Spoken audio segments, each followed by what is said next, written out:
Hey everyone, welcome back to the Stage Ready Podcast. Today it's episode 7, and we're sitting down with Samantha Jering. Another problem that we're still running into here on this channel is that not enough people are hitting the subscribe button. So what I'm going to need you to do is to go down, hit the subscribe button, and while you're over there, you might want to hit that notification bell so you don't miss any more of our upcoming content. And if you feel like it, hit that like button because it really helps out the channel. Yeah, so please hit that subscribe. Please hit the notification bell. Now let's get into this week's episode.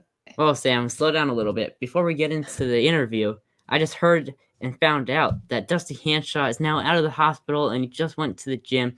I'm really pulling for you, Dusty. I know you got it in you to get back to where you were. Now, let's get into the interview. All right, we are back with another episode of the Stage Ready Podcast, and our special guest on the show here today is Samantha Jering. Welcome to the show, Samantha. Thank you so much, guys, for having me. I'm excited to be here. Yeah, we're Excited happy to have you. Yeah. So I see that you were in Colorado. Wow, what's going on there? Are you there with Ashley Coltswater? Is that her last name? Is that how you say it? Well, I think Ashley used to be here, but she's in Vegas these days. We're actually, funny enough, I used to live there as well. So, I moved out to the U.S. from Sweden initially in November. And I've kind of just been like all over the place trying to find my state a little bit. And so I've been here for about 2 months, and I'm actually moving back to Texas, which was the first state I was in when I got here. Moving back now on Wednesday. So it's, I've been all over the place, but yeah. When did you leave Vegas? I left Vegas, like 2 months ago. It's honestly, it's just such a weird place. I know. It's like the crackheads, it's the craziness, the tourism. It's just too much for me. It's a crazy state. I mean, everyone that's probably been there just kind of knows it has a different vibe, and it's just wasn't my thing at all. No. Yeah, I'm originally from there. I just moved back to California 3 months ago from Vegas. Oh wow! So Yeah. you're like born and raised in Vegas? I've been back and forth between California and Las Vegas, but yeah. What was your home gym there, or go-to gym? I mean, I was training out of a couple different gyms. I went to Dragon Slayer a couple times. Nice. But I was training mostly at what is it called, LV Fit Club, and what's this other place called? It's like a big old school gym. I know they have a couple. Oh, the Las Vegas Athletic Club on Maryland. Yes, LVAC. There you go. Yeah, so I was training at a couple different gyms, and none of them stuck to me, honestly. So Got it. yeah. Well, speaking of like being in Texas, you excited to like go back to the destination? I'm super excited. It's I kind of been longing to go back for quite some time. I love arm breast. Dylan has done a great job with that gym. It's amazing, but destination for me is home. And so yeah, I'm super excited to get back there and with all my friends that are there and everything. So yeah, it's gonna be wicked prep. Just you working out there. Yeah. What's it like going to that gym and seeing like all like pro bodybuilders there just training? I mean, for me now, I kind of gotten used to it. I think when I first got like thrown into the IFBB Pro pit, with everyone, I was kind of like, oh, this is wild, this is crazy. But now they're my friends, and I think when you watch pros online and you kind of idolize them and kind of put them on a pedestal, right? And so you get there yourself and you kind of realize like we're all just people, right? It's true. Yeah. I only brought up the Ashley because I saw that she was in Mile High, and then I saw that you did a podcast with her one time. I did. Yeah, I did with her and Adam. That's true. Yeah, she's a super cool chick. Yeah, for sure. And I believe she had her like 27th pro win yesterday. So that's crazy. Yeah. Insane. So I wanted to start off this interview a little bit different because I first got into you. I first found you with your YouTube channel, and that was about like almost a year ago, that 8-month mark. And I was just wondering, are you ever bringing back any videos? Because it's been quite a while. Man, people have been asking this. Honestly, like I started that YouTube when I got my pro card and was going for Olympia for my pro debut, and I kind of just wanted it to be like a fun thing, and then it kind of ended up being this crazy thing. I think I have like 80,000 views on my video, 80,000 views, and I have like 3 videos, which is insane. Oh wow. So I didn't expect it to get that big, or like to people to actually enjoy it that much, because I'm just a crazy person, honestly. Yeah, and people just really enjoyed it. And I've been getting so many questions about it, and I will be bringing back my YouTube for sure this prep. Good. I really love making those episodes. It's so much fun, and I know they're really appreciated. So yeah, absolutely, they're going to be back. How many weeks are you out? Right now, I am 18 weeks out-ish, I believe, from Texas Pro State. Nice. So I've kind of just gotten started. I usually do really long preps and kind of grow into show and take things slowly. It's just the way my body works and does better that way. So I feel like you can enjoy the prep better that way anyways. Instead of rushing sure. into it and then all the excess, whatever, if you do cardio or harder dieting, it's more lenient, it's more relaxed. Absolutely. Absolutely. Like I fucking hate cardio. I cannot deal with having to do like 2 hours of cardio a day. I just can't. So for me, it's boring. It is boring. I mean, you can put on an episode of Netflix and just kind of vibe through it. But for me, like I enjoy training hard, and that's kind of where I want to burn, my fat off. I don't go to the gym to be on a Stairmaster for 2 hours. I get that. Right I'm a spaz, so I can't stay still for long. And even just being on a machine, I feel like, okay, can I be done? I'm done, right? Right. You're right. Yeah. So it's very early stages now still. So, but I'm really excited to get back on stage for sure. Yeah. Right now, I'm on the gaining phase that Terrence has me on, and he doesn't have me doing any cardio right now, and I'm kind of thankful. Oh, you're working with Ruffin? Yep. Oh, that's wild. I'm excited for you. That's fun. That's cool. Yeah, we do love a good off season. Yeah, it's been fun. But I'm happy not doing the cardio right now, but I feel like once he does start introducing the cardio in, I'm gonna die. That's what it feels like. Yeah. That's what it feels like. But did you originally plan on competing in Chicago? Yeah, so well, I mean, this year has been just pretty crazy for me. So I went to Spain and got my qualification and I was going to Olympia and all that. I obviously did not expect to be going to Olympia for my pro debut. I kind of went into that show. I mean, I got my card, and then 2 days later, they're like, yeah, there's a pro show. You want to jump in? And I was like, yeah, well, I might as well just go for it, get my feet wet and see like what they want me to do to get better. And I was kind of honestly in this mind state where I was like, if I get a first call out, I'm going to be really happy with that. Like I would be over the moon about getting a first call outs on my pro debut, right? Because it was like these crazy names. I mean, Rhea was competing there. She had got a really good placing at Olympia the year before, and I recognized names from like Arnold's and stuff. And for me, I'm just a little fish in a big pond now, I felt like. So I went up on that stage, and I was just like, yeah, okay, cool. Like they're going to tell me do this, do that to be better. And then maybe sometime, I'll do a pro show next year maybe or something like that. And then I kind of went up there, and they're like, nope, you're ready to go now. And I was like, okay, like how do we do this? And I was really confused. It was really overwhelming, to be fair. And I don't think I was really ready for that mentally. And it was quite difficult. And so why was it difficult? I just want to. I mean, for me, I have such respect for Olympia, for the legacy, and for the job and the work it takes to get there. Yeah. And for me, I am definitely by far like my worst own like enemy, and in terms of like criticizing myself and stuff like that. So I honestly didn't think I was good enough. And then, but that's also kind of what makes a champion, right? You never think you're good enough. You always want to improve. So it's like a double-edged sword kind of. And I just expected it to be a lot harder.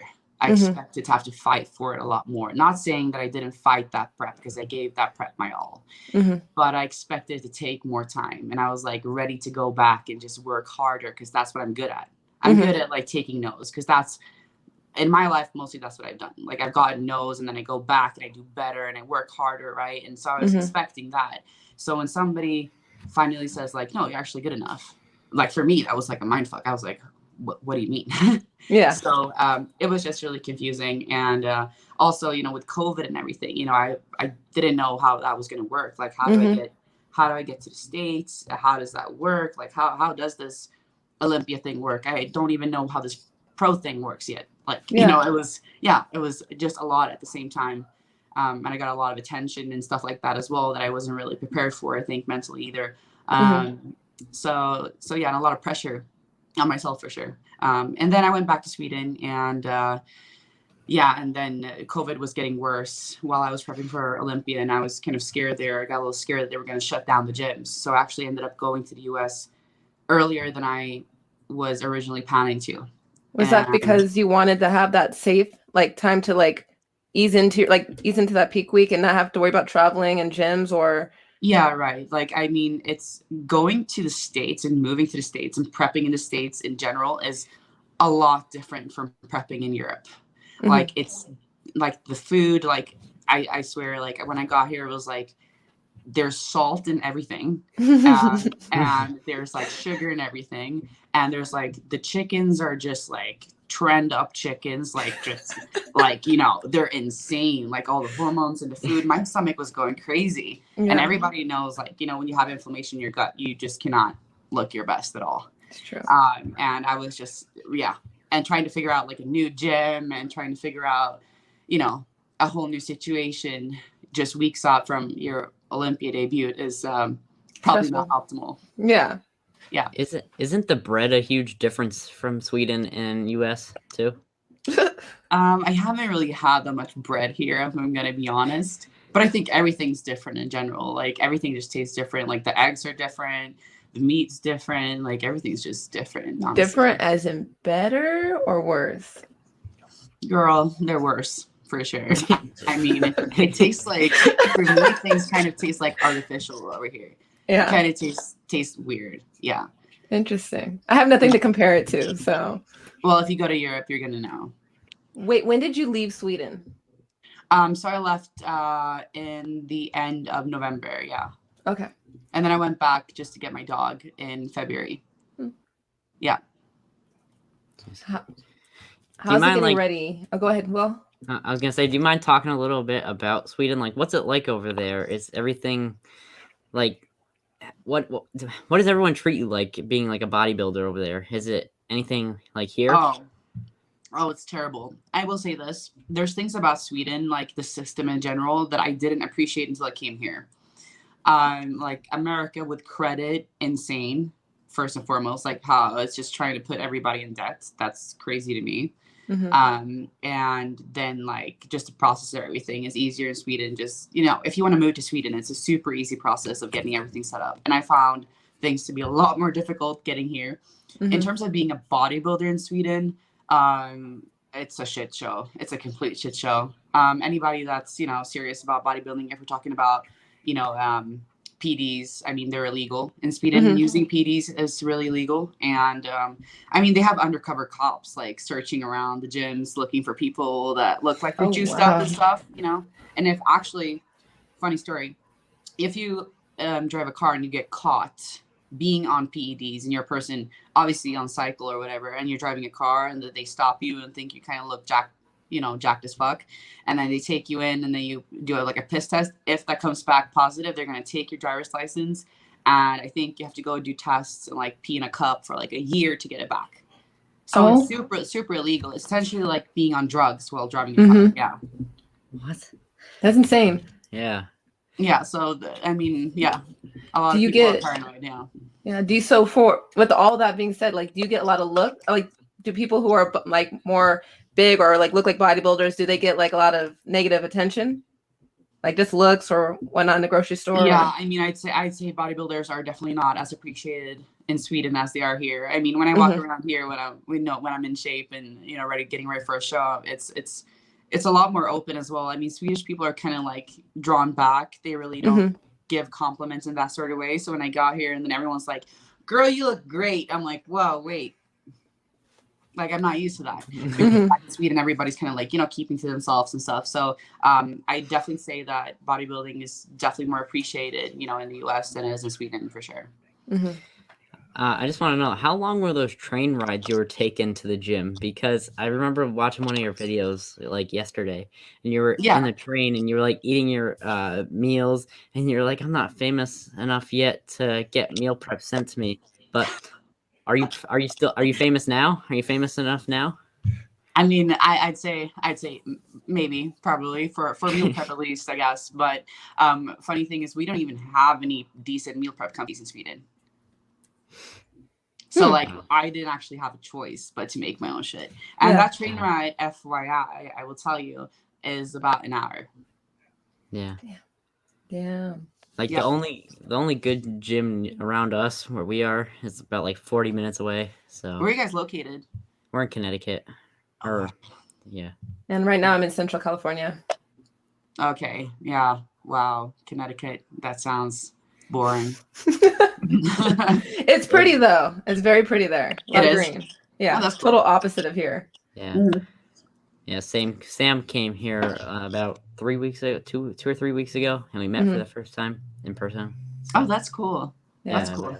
I got Yeah. to show me around a little bit of Connecticut. What was it, Hartford? No. Yes. Yeah. Downtown Hartford. Yeah. But so I heard you did a little bit of bikini. Can you tell us about that? Oh wow, yeah, that was a while ago. Well, I started off. I did my first show when I was 18. I did a show in Sweden, and it was like the biggest amateur show. It still is in Mhm. Sweden, and I won that first show. And then after that, it just kind of took off. I did bikini for I don't know how many years, but it was definitely a couple. I won nationals in bikini and stuff like that in Sweden.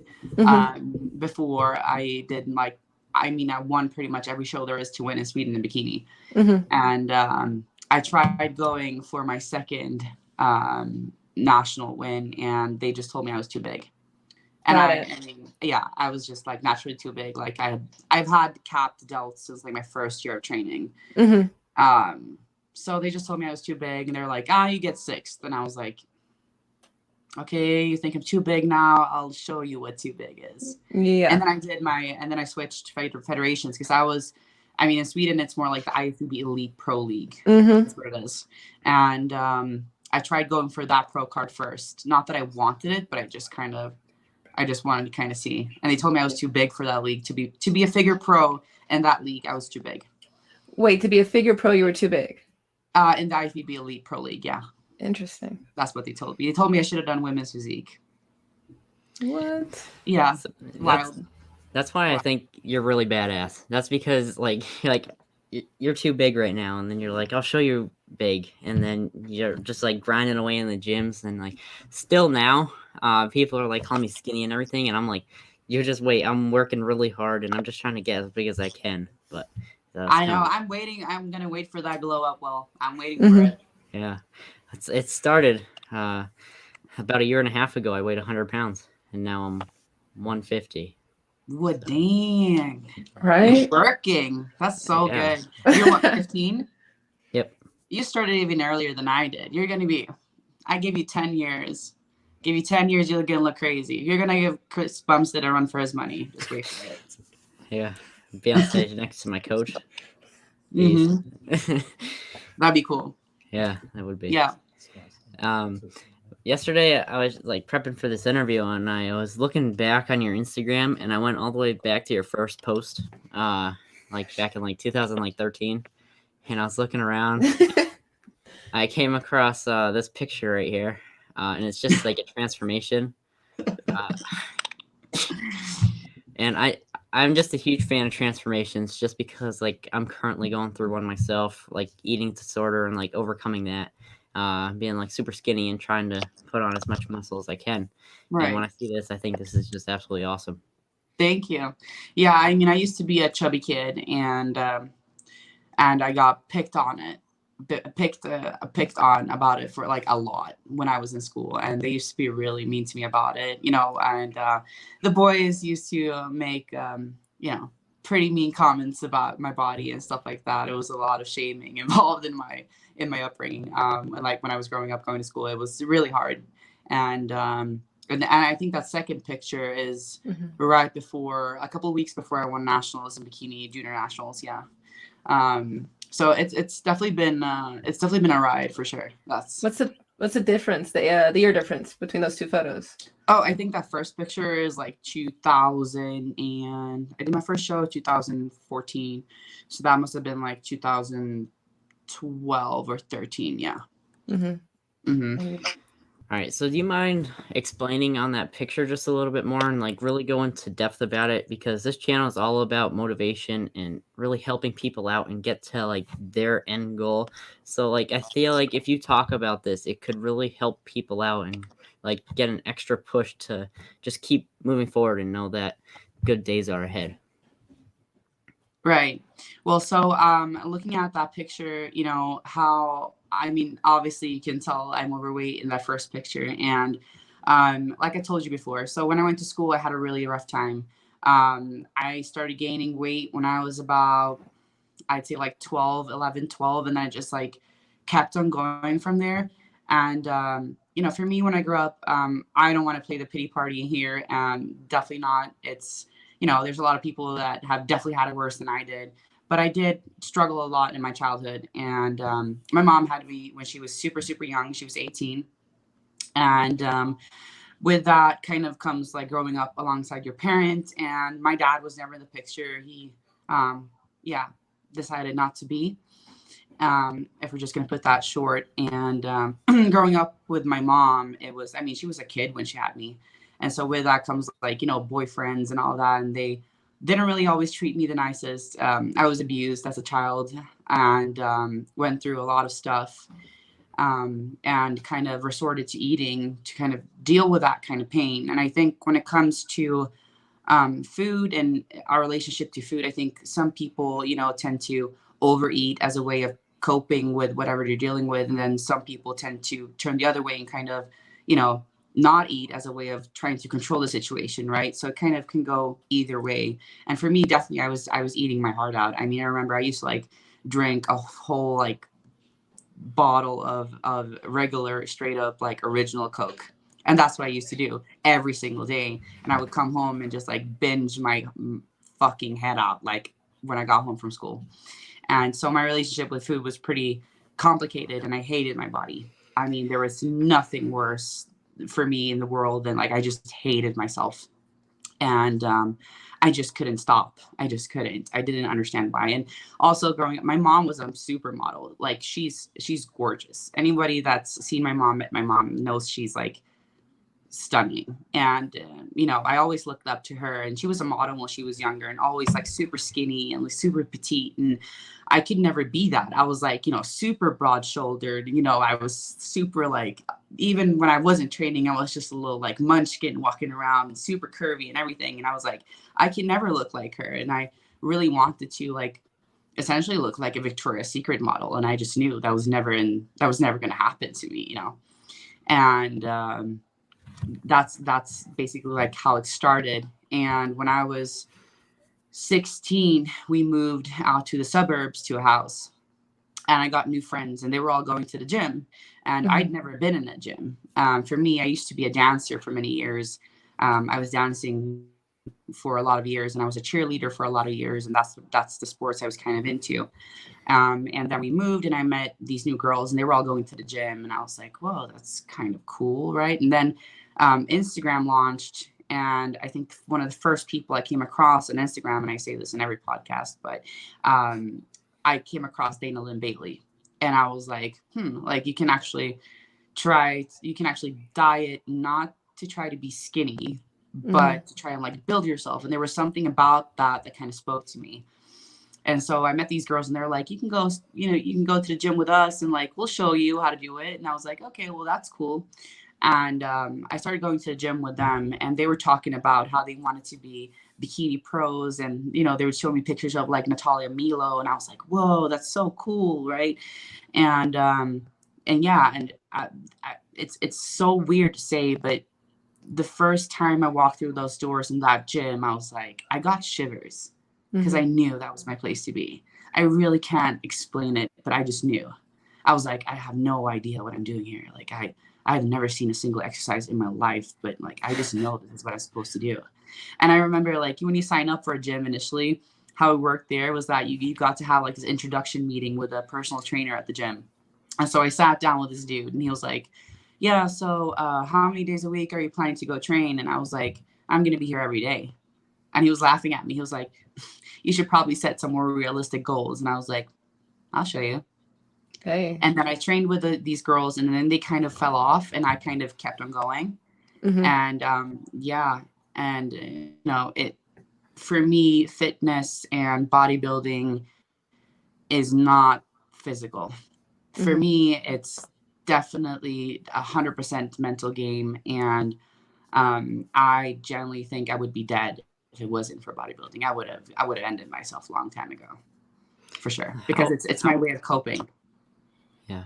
I get How that were one. you, how are you able to keep yourself motivated every day? Because I feel like everyone knows that bodybuilding isn't like an overnight change. It's like running a marathon. It's like, Right. how did you keep yourself motivated every day and not like getting into the depressed state and just like keep going forward? Well, it's like I'm saying, I think that, and it kind of ties back into like how I am these days, because if you've ever seen me train, you know I don't train in tank tops. You know I train in really big t-shirts. Yeah. I don't want to see myself training. I don't necessarily care about seeing myself training. For me, it's a mental thing. If I can make it through that workout, if I can push myself further when I really think it's like I can't do more, then I've won.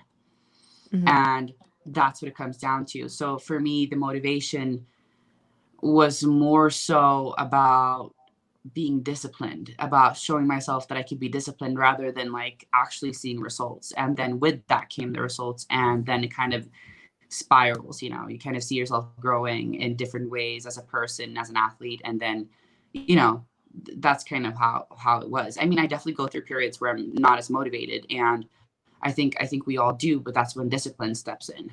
Like, Yeah. I don't want to do this, but I'm going to anyways because I have to, because it's what I'm supposed to do. It's doing the right thing, essentially. Mhm. So for me, I knew, like, if you're sitting there and you're like, I'm not motivated, I don't want to go, but then ask yourself the logic question, are you going to be happier by not going? No. So then you might as well just do it. True. Yeah. Like Yeah. when I first got introduced into the gym when I was like around like 10 or 11, there would be days where I just didn't want to go because I didn't like know that it was gonna like become what it is today for me. So there'd be days where I'd just be like dragging it and I would not want to go, and then I would end up like staying home. And then like now I'll still have like once in a while, like I'll just have like a day where I'm like beat and I will not want to go to the gym to train, but then my dad will like drag me into the gym and be like, do your work. And then once I do that first exercise, like once I put my hands on the machine, then I know it's go time, and then it just goes great from there. And I think the thing for a lot of people is just actually getting into the gym and actually doing it, because everyone's going to say that they're going to do it, but rarely a lot of people will actually go in to a gym and do the work. Yeah. And that's kind of like, for me, I just never wanted to be like anyone else. Mhm. Yeah. Like, Right. and honestly, that's the worst for me.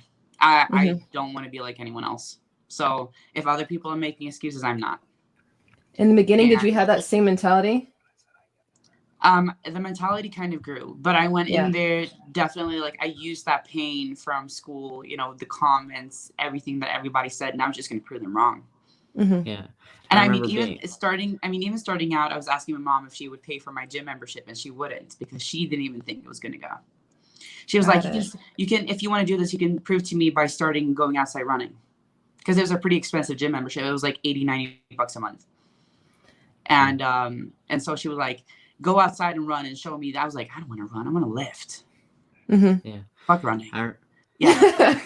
And then my I uncle remember- and his wife actually stepped up and paid for it. They're like, Nice. Awesome. you better prove this to us. And now these days they kind Yeah. of laugh at it. They're like, yeah, you kind of proved it. Mhm. Yeah, I remember being 12 years old in sixth grade or seventh grade, and I was doing powerlifting at that time before I switched over to like bodybuilding, and everyone laughed at my face when I told them that I was set the American record for deadlifting, and I put in so much work because I wanted to just prove them wrong, because I remember like going to school every day and like the teachers would ask like what our goal is, and I would say like set the American record and have American records in powerlifting. And everyone's Yeah. like, you can't do that. Look at you. You're a skinny 84-pound kid and you're almost 13. And I went to the state powerlifting meet, and I went onto the stage and I broke the American record deadlifting 225 pounds, weighing 84 pounds when I was almost Wow. 13. That's wild. Yeah, so I really love like proving people wrong when they have like no belief in you, because it's just an extra fire to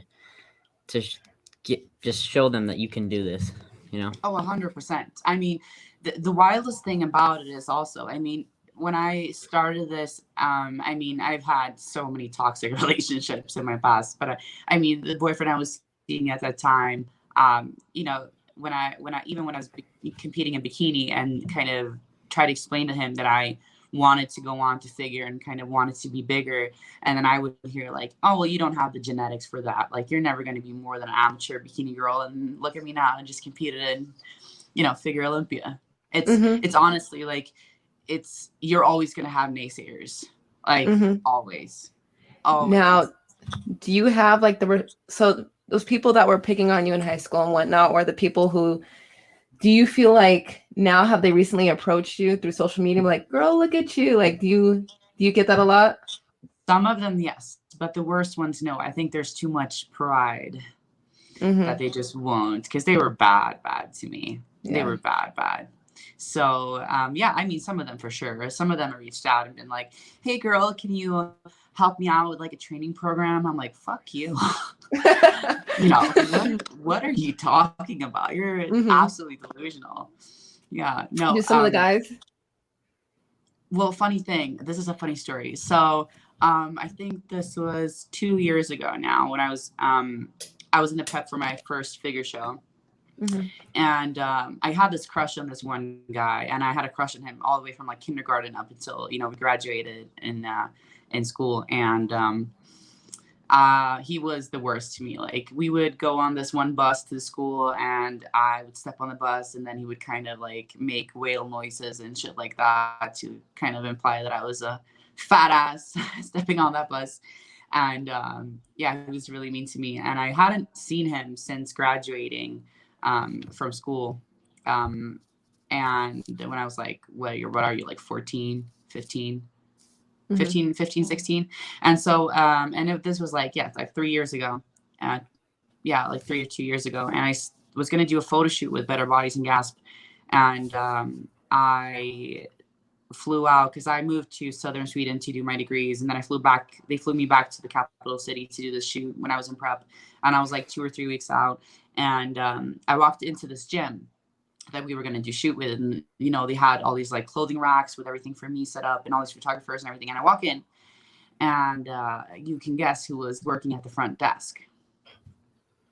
And then he was like in shock. He hadn't seen me since I was 16. He was like, are you the person they're gonna shoot here? And I was like, yeah.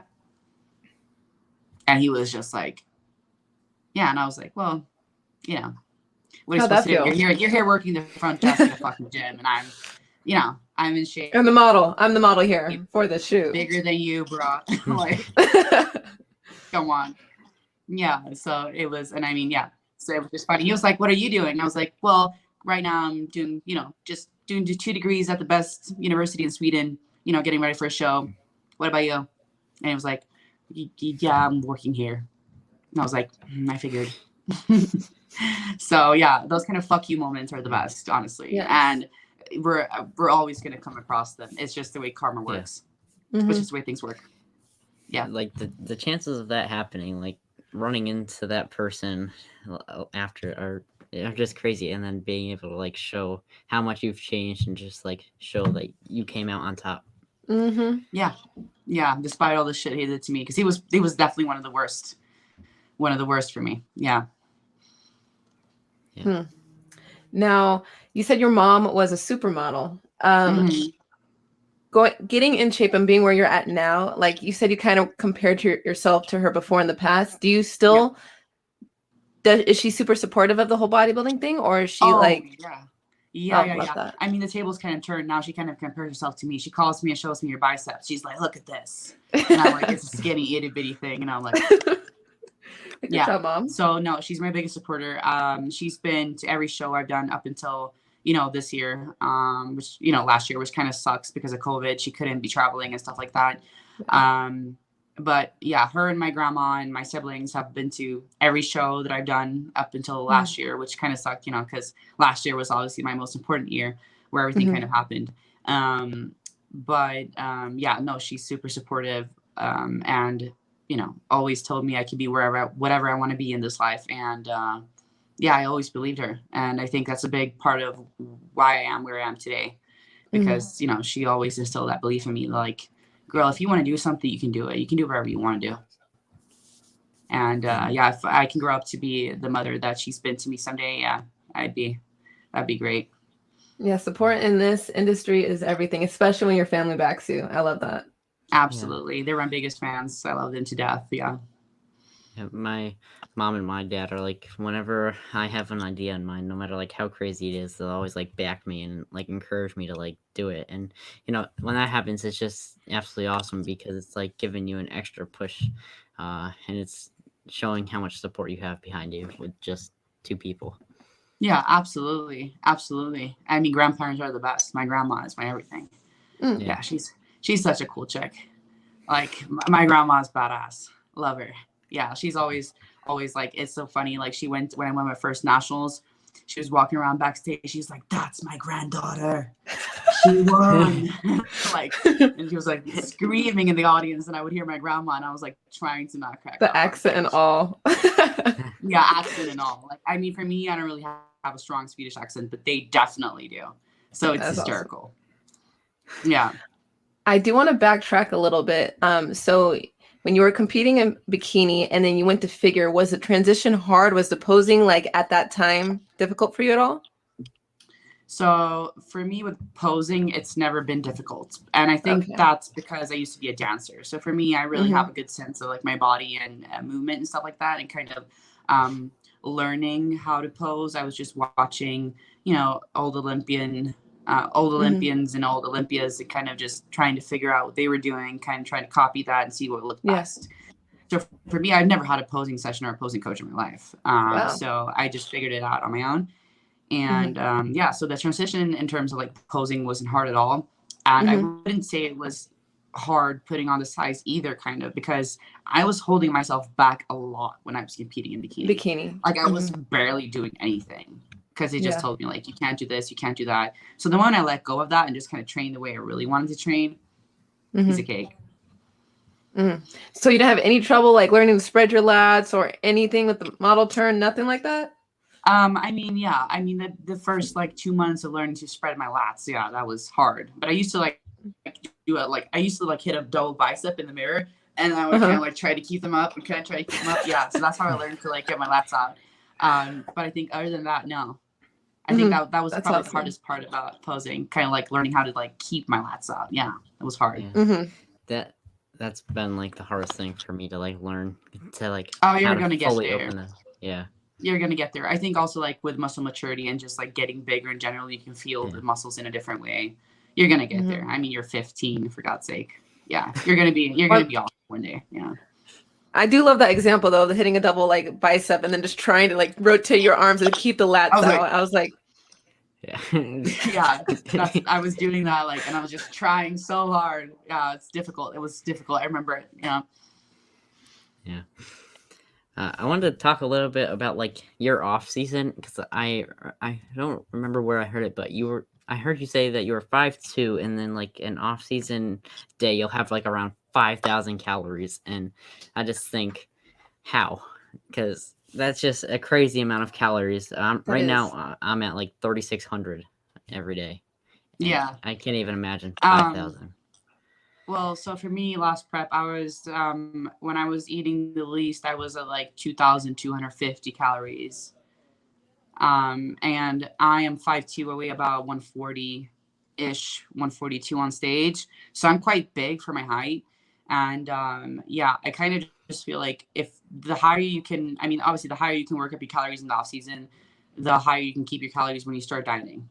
And if you just taper that down slowly week by week, you don't have to crash diet and you're going to be able to keep your calories a lot higher. So for me, that's just been a process over the years, kind of building up the metabolism to be able to eat that much. You don't get but sick of your food? I do know bikini girls that are skinny as hell, and they're eating like crazy. So it's kind of like from person to person. Yeah. Yeah. And what you get your body used to, like if like you were saying, like you got yourself used to eating that many calories, then you can increase it. But if you're always been having it's person to person, like you're saying, and how you get ready for it. Yeah, exactly. But you don't get sick of your food at 5,000 calories? Oh, you don't ever eat your rice and you're like, I can't do this. Yeah. Oh God. I mean, I think every bodybuilder that's eating a lot of food, which is the majority of us at some point, is just going to struggle. Mhm. It's like a full-time job eating. Yeah, Yeah. That's for true. sure. I So I remember. mean, right now I'm about 3,000. So I mean, Mhm. it's pretty okay. Yeah. I remember I was at my cousin's birthday party, and everyone was having like cake, and I was like in the corner eating like chicken and rice. That, you know what? Well, you're gonna look back at that and you're gonna be like, Yeah. that's one of those like character shaping moments. I mean, for me, when I graduated and we had like graduation dinner, I was in prep and I was sitting there with my aminos and my chicken and rice. Those are like, I truly believe like those moments are character building moments. And you're going to look Yeah. back at those moments and be like, wow, I really wasn't like every other kid. Mhm. Yeah. Did For you ever real. have like a mental breakdown from dieting on prep? From dieting, Not I like, mean, my first prep sucked. yeah. My first prep sucked. I mean, I cried a lot. It was hard. Mhm. But it was mostly also because I was doing like if it fits your macros, and then I was kind of like waking up super hungry and like eating everything I was supposed to eat like in my first 2 meals, and then Got I would it. have to like snack on lettuce and sugar-free ketchup the entire day. You know, I was just a mess. But Mhm. From being on prep, no, I don't think so. I love being on prep. I feel like with every prep that I do, I kind of find new ways to embrace the pain and yeah, I actually enjoy it. I like the pain. Yeah. Yeah. There's I always like asking this question because it's embarrassing to say, but I have one moment like that will forever stick with me. That I moved back with my mom and I had my meals prepped, and her boyfriend came to visit and used my food to make his food, and then ordered everyone pizza. So when I got home, my food wasn't there, and I'm like smelling pizza, and I just went to the garage, was on the treadmill crying, and she's like, "What is wrong?" I'm like, "I have nothing to eat." And so, yeah, Yeah, that's like, I was crying. That was like, damn it, this is why I wish I lived by myself. yeah. I mean, I've lost my shit a couple times in the beginning in my first preps for sure. I think when I did my first show, it was hysterical because we got this hotel room and I had my grandma and my mom with me, and there's like these two super strong personality women. Like, Mm-hmm. I mean, I have a big personality, and you can probably sense where I got that from. And so they were in my room, and it was the night before the show, and they ordered Thai food, and they were sitting in my room. I was like, Mm. are you fucking kidding me? Like, get the fuck out. What are you eating? Like, I'm going on stage tomorrow, and you just have to order fucking Thai food Yeah. and sit here in front of me like the night before. It was like, no. So I started crying. It was that was hard. And I think I flipped my shit once when I didn't have my raspberries for my morning oatmeal because my mom finished them and stuff like that, you know. I mean, we're all Yeah. gonna have moments like that. But I think you know, as you kind of grow up and do more and more preps, you kind of, Mm-hmm. you know, get more accustomed to those things. I mean, last prep I was kind of like 3 weeks out from Olympia, and I was, you know, chilling with Keon and MJ and people from Gasp, and they were having burgers, and I was just having a Diet Coke, you know. So you kind of realize it's your own choice, really, and that it doesn't That's have to true. affect anyone else. And you know, if you want to have that burger, you can. Nobody says you Yeah. can't, but you choose not to. Difference. Mm-hmm. That's true.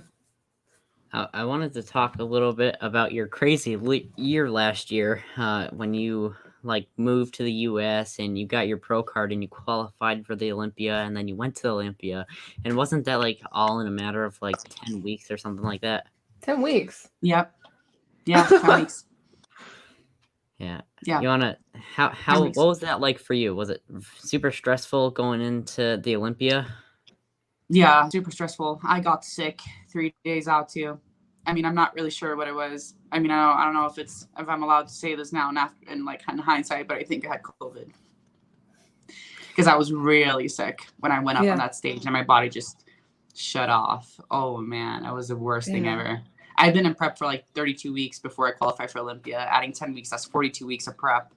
Mhm. Because I was originally going to do a show earlier, but then that show got canceled because of COVID. And then I did that show in Spain, and then adding on 10 weeks on top of that. It's a long time. And then I got Yeah. sick, and my immune system was just a mess, and yeah, it was terrible. Damn. Yeah. But you know, shit happens. Mhm. Yeah. On to the next. On to the next, for sure. Let's see. So, a question I've been wanted to ask. Mhm. Do you feel like you lose your libido, or is your sex drive higher on prep? Higher for sure. I'd say like up until like 3 weeks out, I'd say definitely higher, for sure. Yeah. Why do you say? I mean, I'm not saying like I'm an asexual person when I'm off season, not by any means. Yeah. But definitely higher, I'd say, until like 3 weeks out, where I'm kind of like, don't touch me, don't talk to me. Yeah, this is like a thing I got from Fuad and him on his podcast, because he talks a lot about a lot can't talk a lot about this on his podcasts, and he rarely has females on the show, and I think having like a female on here is good to talk about this, to hear their side of the story. Yeah, no, definitely. I mean, I'd say there's a lot of things that obviously affect sex drive, and going into prep when you're like in your prime time. Yeah, for sure. Yeah, they talk a lot about sex on their podcast. I think it's probably every show they do, isn't it? Yeah, I mean, that's kind of what I got from it. Yeah, but yeah, for sure, it's the same way for us. Yeah, for me at least. I mean, I can't speak for all women, but yeah, for me at least, for sure. Do you think? Why do you think 3 weeks out you don't want to be bothered? Is it because you're close to prep, or is it because you're like don't like the way, like you don't like, what is it for you? Because I know from my experience. I think honestly my body's like, my mind and my body's just like in survivor mode. This like I'm trying to survive right now because I don't have enough fat, and the last thing I'm gonna be thinking about is like reproduction. You know? Yeah, I just kind of think that's the case, to be honest. Now for you, like when you have like a boyfriend and he doesn't want to do it, when you want to, like what is that situation like? I've never been in that situation. I'm sorry, can't speak about that. No. Okay. No, I've never been in that situation, honestly. But never. Like if you were in that situation, like would you compromise, or would you just like break up with him on the spot? Let's just say scenario right now. Yeah, this is a scenario. Oh, okay. A guy, yeah, like the guy doesn't want to, but I want to, and then he's not. Yeah. I mean, I kind of feel like you have to compromise. I mean, it depends on like how much you care for the person, honestly. Yeah. Like obviously, if this is an everyday thing that just keeps on going like 24/7, and your significant other doesn't want to have sex, I do feel like that's weird. And I mean, yeah, it's a big part of a relationship. Like you can't just kind of throw that out the window, being sexually compatible, but. Is it everything? No. But if it's like if it's an everyday thing, then yeah, I mean I wouldn't be able to do it. What if like you're compatible in every single way, and you both like the same exact things, but like his sex drive is like way low? Which happens, especially with people who then get some help, dude. Get some help. Like yeah, I feel like this is a common talk. I don't know. Yeah. Yeah, I mean, that's honestly, it's sad, if anything. I had a roommate, both of them were bodybuilders, they were married, and this was a common thing she used to vent to me about. I lived downstairs, and he was just not, because of the stuff he was taking, and she was getting ready for a show, and she's like, I don't know what to do, Sam, because I just feel like he doesn't want me, but I know it's not that. It's just he just has zero drive. And I heard that from multiple females that they were having those issues with their spouses from taking gear or whatnot. And the girls were always like wanting it. That's strange. I've always kind of felt like, at least when I dated like pro bodybuilders, I kind of felt like the gear made them want it more. So like for me, I don't know. I've never been in that situation. I guess it can go like either way. But honestly, that's a big issue. If it's always like that, that's a big issue. If it's like a period of time where he's in prep or you're in prep or whatever, then yeah, I mean, you could probably work it through if everything else is perfect, I guess. But if it's an everyday thing and this goes on for years, girl, no. Find yourself someone else. No. Yeah. No. That's never going to work out. Like, it's never going to work out. Unless he gets help, like, and you can actually fix it with some magic pills. I don't know. But I feel like that would be a big problem, yeah. Yeah, I mean... Because we have needs, problem. Yeah, we have needs. We do. I mean, it's not just men. Yeah. So, I don't know. I wouldn't be down for that if that was like a ongoing thing. I'd be like, I mean, I'd probably get bitter. With time, just can't have that. and then you feel not wanted. So it's like just a shitty situation.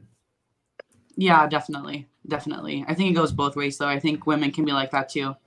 Mhm. You know, and men as well. But yeah, that's a big problem, not feeling wanted in a relationship, not feeling like the other person is attracted to you. Yeah. I don't know. Mhm. I wouldn't.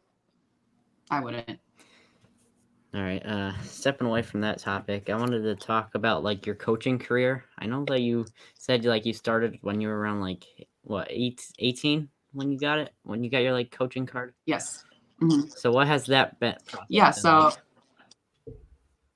like? with coaching other people, you mean? Yeah. So for me, I went through the course and got my certificate as like a personal trainer and nutritionist when I was 18. Same year I did my first show, and I've been coaching ever since. And I've been I was working for a team here for a little bit, but funny you were talking about this. Now I'm actually starting my own business and my own team and doing my own thing, which is really exciting. Nice. Awesome. And so yeah, just being out here in the U.S. and kind of getting to know the community out here, I feel like I definitely want to like go on to do my own thing and connect with women, especially. Mhm. And yeah, I mean, I have a lot of passion not only for my own category, obviously, but for wellness and stuff like that. And that being new here in the U.S. is really exciting Mhm. for me. We've had it in Europe in the IFBB Elite Pro League for quite some time, so it's exciting now that it's in the actual IFBB Pro League as well, and I can, you know, finally work with some of those girls over here as well. So yeah, I'm really excited. So yeah, so that's How what many I'm doing right clients do you now. have? Right now, I have about 20 Mhm. clients or so. Yeah, and I kind of feel like I don't want to have more than that, to be honest. Yeah.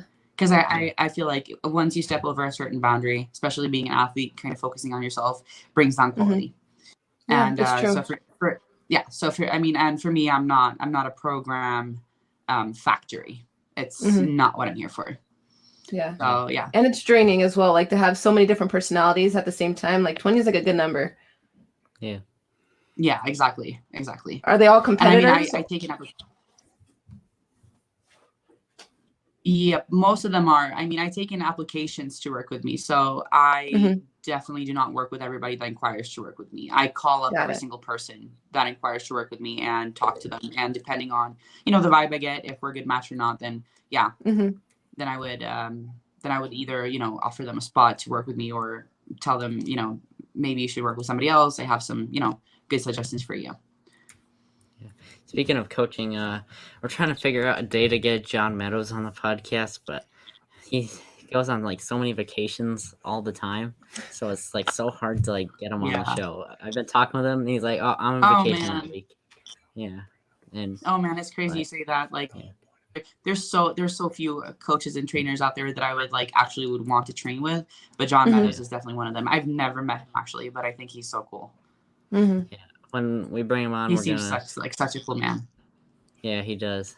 When we bring him on, he's gonna come on with like 2 other wellness competitors, and we're gonna have like a wellness topic, and we're gonna talk about like all the problems like during prep and how they deal with it and that sort of thing. But we just gotta set a date.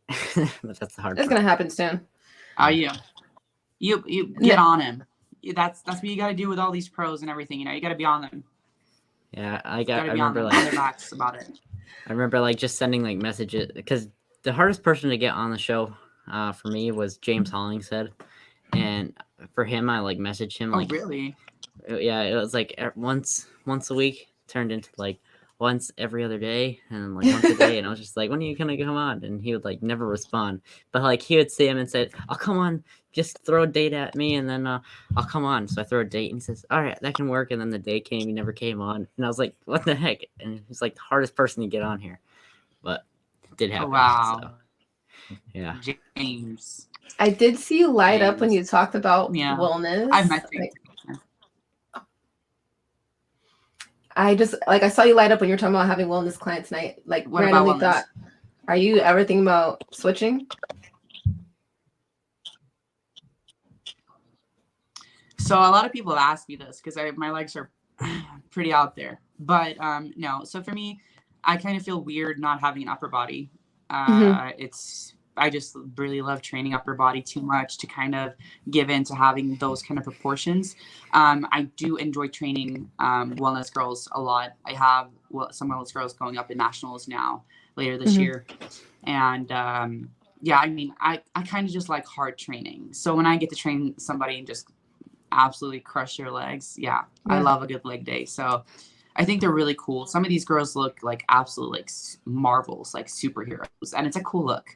For me, Mhm. I just love having arms, delts, back, kind of, you know, being an overall in the overall proportions and symmetry is it's something I prefer for myself. But I still think it's a really cool division I do, and I'm really excited about Yeah. where it's going.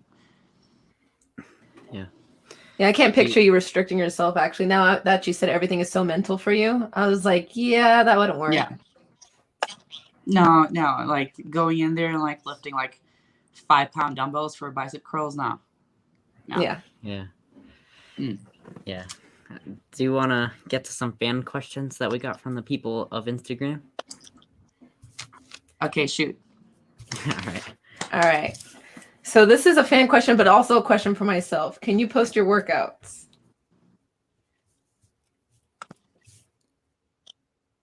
Post Yeah. my workouts. I feel like that's so corny though. I I can try, but I feel like I'm such like I'm so scared of being corny. Honestly, Yeah. that's like I kind of feel like, you know, it's a bikini girl thing. I'm sorry, I'm labeling so hard right now, but yeah, maybe at some point in time, yeah. All right. I'm gonna give you the option. I feel like most of these girls that post like their training, it's like, yeah, okay, I'm doing banded crab walk thingies, and it's like, I don't know. But then once again, like James does post his workouts sometimes, so I mean, it can be cool as well. Make it like badass I probably should- motivation. That's a good idea. I'll take it into. Like Okay, when I'll I see I'll take it. Further into prep, when I look a little cooler, I'll give it a swirl. The swipe thing. I'll give it a swirl. Okay.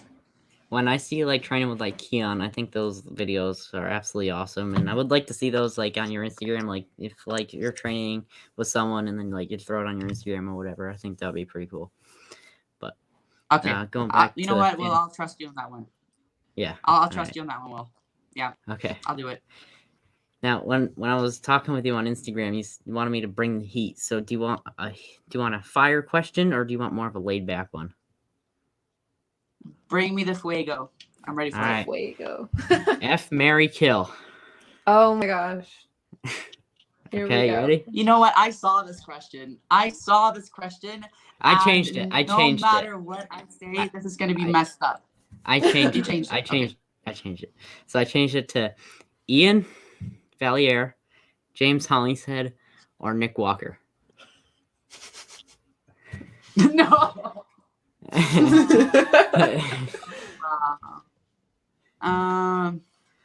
Okay. No matter what I say here, this is gonna be messed up. But okay, so you said Ian Valier, James Hollingshead, Nick Walker. Okay, cool. I'll start off by saying that Mel is my friend. So in respect to her, I'm sorry, but like I can't sleep with your husband and I can't marry him either because he's already married. Yeah. So I'm gonna have to kill him. So in respect to you, Melissa, I'll do that. So now I have to fuck or marry James, Nick. Oh God. I feel like, oh God, this is so hard. Because I really don't want to do anything. I would say I don't want to sleep with Nick just because of the shit he says on this podcast. I think it's, yeah, it's not attractive.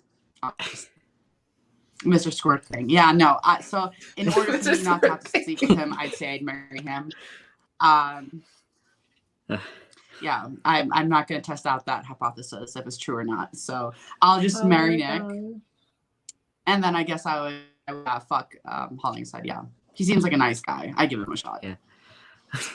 Yeah, the original question was kind of weird, but Yeah, because you're 15. Like I'm sorry, I'm not being Yeah. put into jail here. yeah, these people. That's so wrong. I would adopt you. Like if you want to do like a marry, fuck, kill, adopt, then yes, I would adopt you. Oh as my son. I gosh. totally would. That would be cool. I mean, Nick would be my That dad. would be cool. Nick would be. Oh wow. That would be an interesting family dynamic. I feel. Yeah. Yeah, but we'd have some good workout Maybe not sessions the though. fatherly figure, but you know, we'll work with it. Yeah. Work with what you got.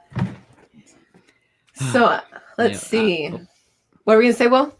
I was gonna say we're gonna have Melissa back on the podcast, and I'm just gonna hear what she has to say about killing Ian. And then You know maybe what? we It was could the like. best choice for me. I'm sorry, Mel. It was the best shot I had, girl. Mel would understand. Yeah, she would. She's cool. Let's see. She's cool. I mean, he probably snores so fucking loud that she wants to kill him sometimes anyway. So she's probably gonna have sympathies for that. Replace any female actor. Who would it be? I mean, I would be Lara Croft. I want to be Lara Croft. If I could actually play Lara Croft in Tomb Raiders, yeah. Or like Catwoman. I feel that would be super cool. Mm-hmm. I'd be Catwoman, yeah. Probably. I love Marvel, yeah. So would it be like the Halle Berry Catwoman, or would it be like Catwoman in the Batman movie? Halle Berry for sure. She's a bad bitch. I love her. She is. Mm-hmm. You kind of remind me of her, actually. I will take that because I love her. She's beautiful. Mm-hmm. You guys look a little bit the same. Yeah, it's a good look, Samantha. It's a good look. What's your long and short term goals, fitness and not fitness related? Fitness and okay, so let's start with fitness related. Short term goal. Short term, I want to win my show. Obviously, I'm going to win my show. Mm-hmm. And qualify again for Olympia next year. And long term goal, I definitely want to make top 3 at Olympia. Mm-hmm. That's my long term goal. As far as that goes, non-related short term goal is to like move into my apartment now in Texas and kind of get that set up. Yeah, is my short term goal here. And kind of just like feel home, kind of settle in, walk into prep, just do my own thing. And long term non-fitness goal, I definitely want to have like a family someday. I definitely want to have kids. I want to have a horse. I want to have like probably like a ranch. Yeah, stuff like that. Just kind of be happy, travel. Where would you want to end up? I love Texas, but like honestly, I haven't been to that many states that I can honestly say like that I know 100% where I want to be. I love traveling, so like I love seeing new places. I was in Mexico just a couple of weeks ago, and absolutely gorgeous. But I do want to be in the U.S., I think, or in Canada. So yeah, I don't know yet. We'll find out. You should come visit Connecticut. With its bipolar weather. I should. Yeah, you know what? I would come just because you're there, Will. You're a cool dude. Right. It's actually pretty there.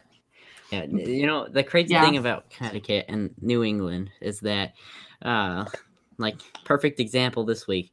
Like 3 days ago, it was in the 90s, and yesterday it was 60s. Oh wow! So, yeah. Or it rains randomly and stops. That is some split personality shit right there. That's wild. Yeah. Wow, 60, 90, that's a big jump. Yep. Another fan question we have is, what is the biggest difference in training from Sweden to US? I mean, the training itself isn't really that much different. I mean, you train the same regardless of where you are. But I'd say the environment is different. Like the level of athletes, obviously, in the US compared to, being in Sweden. We barely have any pros from Sweden. I think we're like 7 or something, all in all categories. And we're not more than 10 anyways. So I definitely say that that's the biggest change. I'm new to a gym and it's all bodybuilders. How do I overcome this anxiety? Okay, so I'm just going to say this out of my perspective now. Bodybuilders are the most selfish people you're probably ever going to meet, especially when they train. The chances that they're going to give a shit about what you look are very slim because they're too busy caring about what they look. It's the truth. So like, for me, when I see somebody that's new to the gym and that's in there, I really feel like, good for them. Because we all had that first day in the gym. We all know what that feels like. And pro bodybuilder, Olympian or not, we all remember what it feels like being new to a gym, not having a fucking clue what you're doing. And so anybody who's serious about their training, if you see like a big bodybuilder or whatnot, I promise you, they're so focused on their own shit. They're not even thinking about what you're doing wrong. We all know it's a learning process. Nobody's judging you. So literally it's all in your head. Mm-hmm. So, it's don't compare yourself to them, because I don't look at girls that just got into the gym thinking I'm better than them. And if they think that way, they're shit humans, regardless of being bodybuilders or not. So just don't give a fuck. Yeah. How do you determine the right class for a female athlete? Well, so you kind of have to look at your structure to begin with. I'd say, there's obviously always going to be a certain craving for a specific kind of body type, regardless of what division you're in. Like Mm-hmm. no division wants like a thick waist. No division. Yeah. But you're kind of gonna have to like build around it if that's the case. So, but I would say like, you're gonna have. For me, I couldn't stay in bikini. Like, look at me. Like, I couldn't stay in bikini natural. There was no way. I had calf delts. My quads were too big. My quads were big before I even was training, period. So, like, you're going to have a specific body type. And then, depending on how you build lower versus upper body, if you're somebody that, has a lot of shape to your legs and, you want to do bikini, but you have, a lot of quad, a lot of legs and stuff like that, I'd say go for wellness. Mm-hmm. But it's essentially going to come down to like what kind of proportions you have and how you build your physique and what kind of builds easiest for you. For me, I've kind of always built everything pretty easily overall. So I mean, bikini for me was a no-go because I could never stay and train properly in that division. And I could probably, when I've talked to judges and stuff, they tell me you could pretty much do any category that you like. I could do women's, I could do figure, I could do wellness if I wanted to. I kind of just have to work around my training and adjust it to it. Mm-hmm. So yeah, it's when it comes to working between like figure and women's, it depends on how big you want to be essentially, because the structure is pretty much the same as a conditioning question and a little bit of a size question. And when it comes to wellness, obviously that's lower body dominance. So you have to be lower body dominant. Or you have to like not train upper body at all and grind out your legs like crazy. Yeah. True. So another question we do have is, what is your favorite cheat meal? Sushi. Yes. Yeah, mine too. Sushi and donuts. Yeah. Yes. Yeah. If you try and take me out on a cheat meal date, then sushi. Speaking of donuts, that brought up a memory when I was scrolling through your Instagram. All the food that you used to post on there, and just like I thought that was pretty cool because like the donuts look so good, and it just looks a lot different from the donuts we have around here. I haven't had a donut in so long though. I think I've had like 2 donuts in the US since I got here. What? I haven't gone apeshit. No, I haven't. I really haven't. I've been trying a lot of like fast food stuff, especially Mexican food, because we don't really have that in Sweden at all. So I've gotten big on Mexican food, especially going to Mexico and actually experiencing in Mexico and then coming back. I love Mexican food. Mexican food is good. Yeah, but I haven't had a lot of sweets and stuff here. No. I have a problem with sweets. I feel like the quality of the sweets in the US is like so shit. I'm so sorry. I need to go to Sweden. So Wait, the food where? Swedish candy is so good. Like I'm just disappointed being here. I love Sour Patch Kids though. I will say that, but that's about it. I remember I also saw like a bunch of like burger pictures. So like, what has been like your favorite like fast food burger in America?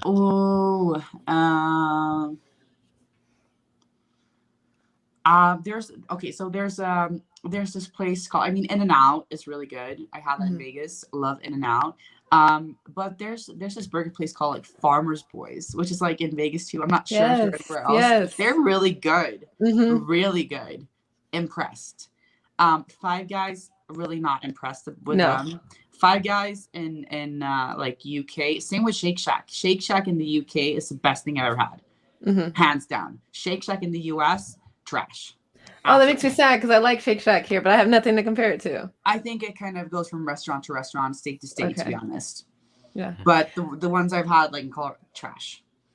I do want to say, Will, when we went to go visit in Connecticut with my family, everything tasted better over there, and all the same fast food places, all the same Domino's, whatever. I'm like, how can it possibly taste better on the East Coast than on the West Coast? I'll give you guys that. I will say though, I do love Chick-fil-A. Mm-hmm. Chick-fil-A, I mean chicken sandwich, yes. What has been like the craziest like burger you've had? I had one with like, it was like pears and stuff in it. It was like, yeah. It Good? It was good. It was this, I don't remember what it's called. It was like Goat Rodeo or something in Texas, actually. But then once again, like I haven't gone ape shit on the fast food. So I feel like I need to give it a little bit more time. I feel like I need to go to Texas and just explore a little bit on my cheat days. Yeah, but there's this place called Goat Rodeo. They have really crazy burgers in Dallas. And there's like goats on the walls. Yeah, crazy place. After I did the powerlifting nationals, we went to, it was in a casino, and we went to one of the restaurants in a casino, and I got a burger because I thought it'd be like just like a double burger with like bacon on it, and then it comes out with mashed potatoes on it as well, and it was surprisingly good. Mashed potatoes on a burger. I mean, I'm here for it. I try it. Yeah, and it was like this big, and I mean, I'll try mashed potatoes over pears in my burger. I'm just saying. I'm just saying, fruit on a burger. I was not expecting it, but it's really good. I'll do pineapple. I've had peaches on burgers too. It's really good. Wow, I Grilled can't even peach. imagine that. Grilled peach, yeah, really good. And trust me, I was judgmental. I was skeptic, but it's good. Have you seen that people like grill watermelons? That one's No. like a thing that people grill watermelons. I have seen that. I'm skeptic. Yeah. I'm skeptic. I'm a non-believer.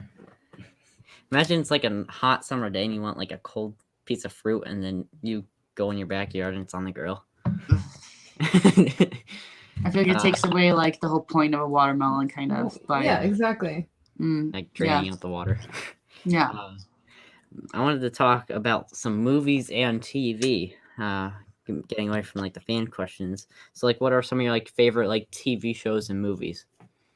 Oh, okay. TV shows. Movies. Okay, so let's start with movies. That's easier. I love Avatar.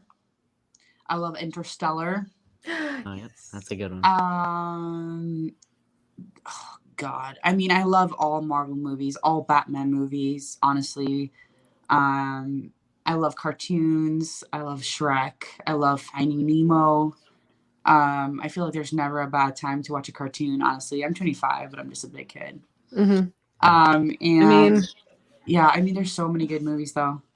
Yeah. But, so you like sci-fi, you like the animated, you like kind of yeah, I mean, Avatar 2 is coming out now. It's I It's a feel- thing? James Cameron, yeah, in December this year. It's supposed to come out. What? Nice. I put it on my story. Yeah, I'm I so saw excited. that That's too. one of my favorite movies. I mean, that movie is insane. I love that movie. I know it took so long to make, but the creativity behind all of it. Yeah, I know. It's insane. It's crazy. There's a show on Netflix that's pretty new that I think you would like if you haven't seen it already. It's called Sweet Tooth, and it's based off a comic. And I think you would really like that, saying like the movies you like. So Oh, really? Next- I'll check it out. I'll yeah, check it out for sure. Netflix called Sweet Tooth. I think you Oh, would like it. wow. Yeah, I'll The check it kid out. is so cute. Yeah, it's like a kid who was born with like a mixed genetics of a deer, so he's a kid with antlers, and like there's these people that are like working for like the government, and it's like or during like the apocalypse kind of thing, and they're trying to hunt all these like human Hybrids. creatures. Yeah, hybrids that they're called, and he's like trying to survive. So I think you'll like Wow. That sounds really cool. I'm definitely going to check that out. Nice. Yeah. That's not what you think. All 8 episodes are on Netflix, and I binged that way too fast, and now I'm sad and have nothing to do with my life. So Oh, wow. Well, that's just the way things go. That's just the way things go. what about TV shows though? Like, what are you currently watching? I'm really not watching a lot of TV, honestly. I've been too busy, honestly. But I do watch. I used to watch some series. I do like Vikings. I do like. That's a good one. I mean, Breaking Bad is always going to be Yeah. a favorite. I mean, I've watched a lot of series. I started watching Game of Thrones, Mm-hmm. and that's a weird show to watch with your family. Yeah, it is. Yeah. All the different scenes. Yep. Yeah, there's a lot of sexual content in that series. Yeah. So you're like, yeah, just an awkward time with your parents, isn't it? Yeah, I wasn't expecting the first episode to show like a brother and sister doing the deed. You know, that's just how it goes. That's just Yeah. how it goes. Did you ever watch Dexter? I did. There's a season, or not a season. There's a final season coming out. Wow. Yeah, that's cool. I love American Horror Stories too. Yes. Oh yeah. I'm all about scary movies. I love them. I'm a horror junkie. Yes. I love American Horror Stories. It's so cool because they have the same actors every single season, but it's a new story, so they all play like new roles. It's just insane. Quick thing I want to throw out. Have you seen A Quiet Place, the first one? I have. The second one is amazing. It is. I haven't. I loved it. Yeah, I recommend watching it in theaters though, just because the reaction will be so much better. I'll have to check. That out. I just watched a movie called Doctor Sleep the other day. Oh, the second one, yeah. Yeah, that's like the sequel to the Shining. Shining. Oh wow! Right. I've been wanting to watch that one. Was it good? Yes. Yeah, really good. Wow. Yeah, I'll have to check that out. I haven't been to the movies in the U.S. Oh, once I have. Yeah, I saw the new Godzilla movie. Mm-hmm. Yeah. Godzilla versus King Kong. Yep. It was okay. I can't even remember the last time I went to a movie just because of COVID and it like ruined everything. I love going to movies. They were awesome. Same. I mean, when I was younger, I used to go every weekend. Yeah. Every weekend, yeah. But we're kind of like reaching the end of the show, and there's one question left that I ask all my guests, and it's a question like I said earlier, it's like this is a show for like motivating people, and this question is like, what is like one piece of advice that you can give people right now to like go out and chase their goals, even though they might be like stuck in their situation right now? It's all in your head. It's all in your head. Honestly, like it takes one decision to be great. Yeah. One decision. Like it all kind of comes back to full circle because like you make that one step, the first hard step, and then that follows with small steps after that. And then that all comes together and becomes one whole thing. Mm-hmm. So the hard part is getting started with something. Getting started with prep, that first day of prep, that first day of like getting back into lifting after being out of it, that first day of getting back to the gym after you're broken up with your girlfriend or whatever, it's that first day. But over time that builds up, small steps builds up to a bigger thing. So honestly, if I could have told myself one thing when I was younger, it would be stop feeling fucking sorry for yourself. Mm-hmm. Just do it. Because like I told you before, just sitting there not doing it is not going to make you happier. So you might as well try to do the one thing that possibly could make you happier than being guaranteed that you're not going to be happier. That part. You see what I'm saying? Because like you're guaranteed one thing, and that thing is that if you don't do shit, if you keep doing what you're doing right now, you're not going to be happy. So you might as well just take a shot at something that could possibly make you happier. You have better odds at that. Yeah. That's awesome. That's a great answer to that question, and that's how I like to close up the show, asking that question. Yay. Leave it off on a positive note, like one piece of like motivational advice. So I want to thank you so much for doing this show. It was a lot of fun. Hopefully Melissa's not too sad that you want to kill Ian. Yeah. No, thank you so much for having me, guys. I've been excited. I've been watching this podcast for quite some time. I think you're an awesome dude, Will. And I'm super excited with the podcast and everything you're doing. And I really appreciate, everything you're doing for the community. It's super cool having a 15-year-old kind of, wanting to be a part of the community and, kind of interviewing, just us big ass swole meatheads, trying to get to know us a little bit. So yeah, I'm really appreciative of everything you're doing for the community, and it's great to have you. Yeah. I can't wait to see you on stage, dude. You're gonna kill it one day. I'll be there. Awesome. Yeah. I was really looking forward to this. Ever since I started watching like your videos that you're gonna be bringing back, right? They're gonna come back. Give it a couple Alright. weeks, they'll be back. I'm Okay. moving to Texas, and I have my best friend Keon there, and Oh, we're gonna be awesome. training a lot together this prep. So Yeah. I think you're absolutely awesome, and your work drive is through the roof, and I think you have big things in store. I appreciate that. Thank you so much, dude. Awesome.